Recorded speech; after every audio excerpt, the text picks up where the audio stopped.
Terima kasih kerana memilih channel ini untuk mendapatkan berita terbaru setiap hari. Bagi anda yang pertama kali berada dalam channel ini, sila pertimbangkan untuk tekan butang like, subscribe dan komen video ini untuk penambahbaikan pada video akan datang. Berita politik, berita semasa, berita ekonomi, berita kesihatan, pendidikan dan segalanya ada dalam channel ini. Salam sejahtera Malaysia, berita terkini daripada BH Online. Bertajuk Najib saman Tommy Thomas kali kedua. Berita penuh, Kuala Lumpur. Datuk Seri Najib Tun Razak telah mengemukakan saman terhadap bekas Peguam Negara Tan Sri Tommy Thomas dan penerbit buku My Story Justice in the Wilderness kerana mendakwa memfitnahnya apabila mengaitkan beliau dengan pembunuhan wanita Mongolia Antaltunya Saribu. Ia adalah saman kedua yang difailkan oleh Najib selepas bekas Perdana Menteri itu mengambil tindakan undang-undang yang sama terhadap Tommy pada 22 Oktober yang lalu atas dakwaan melanggar kuasa dalam jawatan awam apabila mendakwanya dengan tuduhan dana One Malaysia Development Berhad 1MDB. Selain Tommy, saman itu turut menamakan GB Gerak Budaya Enterprise Sdn Berhad sebagai defendant kedua. Dalam saman terbaru ini, Najib berkata pada 3 Januari yang lalu, Tommy menulis dan menyebabkan buku berkenaan diterbitkan yang mana defendant membuat kenyataan fitnah yang serius terhadapnya dalam bab ke-42 buku itu dengan tajuk Al-Tantuya. Melalui saman yang difailkan oleh firma guaman Tetuan Syafiq & Co di Mahkamah Tinggi Shah Alam, beliau berkata dirinya dipaparkan dengan meluas dalam bab 42 dan bab lain buku berkenaan yang mana pembaca akan mengetahui kenyataan fitnah terbabit merujuk kepadanya.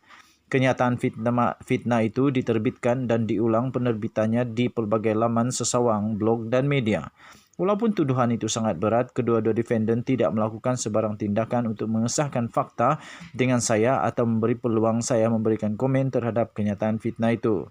Perenggan itu antara lain membawa maksud saya terbabit dalam pembunuhan berkenaan, sedangkan Mahkamah Persekutuan sudah mensabitkan dan menjatuhkan hukuman terhadap 2 bekas anggota unit tindakan khas UTK, Chief Inspector Azila Hadri dan Korporal Sirul Azhar Umar, katanya. Najib berkata ketika menulis buku itu, Tommy dengan sengaja menanamkan benih keraguan dalam minda pembaca bahawa beliau bertanggungjawab dan berkonspirasi dengan mereka yang didapati bersalah dalam kes terbabit. Beliau berkata dengan tindakan itu, Tommy menyalahgunakan kedudukannya sebagai peguam negara dengan mencari dan mengadakan bukti terhadapnya. Kenyataannya, keseluruhan motif Tommy adalah untuk membawa tuduhan membunuh secara tidak sah terhadapnya kerana sudah pasti apabila dituduh kelak beliau tidak akan ditawarkan sebarang jaminan. Keseluruhan rancangan jahat beliau adalah untuk memastikan saya dipenjarakan dan tidak dapat bertanding pada pilihan raya akan datang. Dengan cara itu, ia akan memberikan tamparan besar terhadap UMNO dan Barisan Nasional BN. Ia juga bertujuan menjatuhkan populariti saya yang sejak kebelakangan ini banyak meresahkan pihak yang menentang UMNO dan BN. Berikutan penerbitan buku itu, saya dimalukan dan menyebabkan reputasi saya tercalar, kata Najib Tun Razak. Susulan daripada itu, Najib memohon perintah supaya defendant memadamkan kenyataan fitnah dalam buku itu dan perintah injuksi menghalang defendant atau ejen mereka daripada mengeluarkan kenyataan yang sama. Beliau turut menuntut permohonan maaf daripada kedua-dua defendant.